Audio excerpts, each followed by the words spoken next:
অপেক্ষাটা ছিল ৭৮৩ দিনের। অনেকেই বলেছিলেন বাবরের দিন শেষ, কিন্তু রাজার প্রত্যাবর্তন হল রাজার মতোই।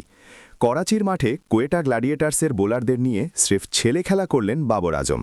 ৫২ বলে পিএসএলের দ্রুততম সেঞ্চুরি। কিভাবে সম্ভব করলেন এই অসাধ্য সাধন?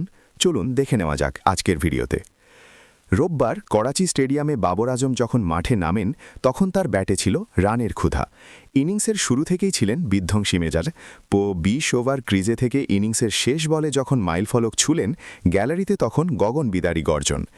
অনেকে স্ট্রাইক রেট নিয়ে কথা বলেন, কিন্তু বাবর আজ দেখালেন দ্রুততম সেঞ্চুরি কাকে বলে। এটি তার টি-20 ক্যারিয়ারের ১২তম শতক।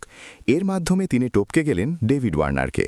এখন তার সামনে কেবলই ক্রিস গেল, যার ঝুলিতে আছে ২২টি সেঞ্চুরি। ভাবা যায়, বাবর এখন বিশ্ব ক্রিকেটের ইতিহাসের দ্বিতীয় সর্বোচ্চ টি-20 সেঞ্চুরিয়ান। শুধু বাবর নন, কুশল মেন্ডিস ৮৩ রানের ঝড়ো ইনিংস পেশোয়ারকে পৌঁছে দেয় ২৫৫ রানের পাহাড়ে। জবাবে কোয়েটা মাত্র ১৩৭ রানেই গুটিয়ে যায়। ১১৮ রানের বিশাল জয়ের পর ৮ ম্যাচে ১৫ পয়েন্ট নিয়ে এখন টেবিলের মগডালে পেশোয়ার জালমি। অপরাজিত এই দলটিকে রোখার সাধ্য কার?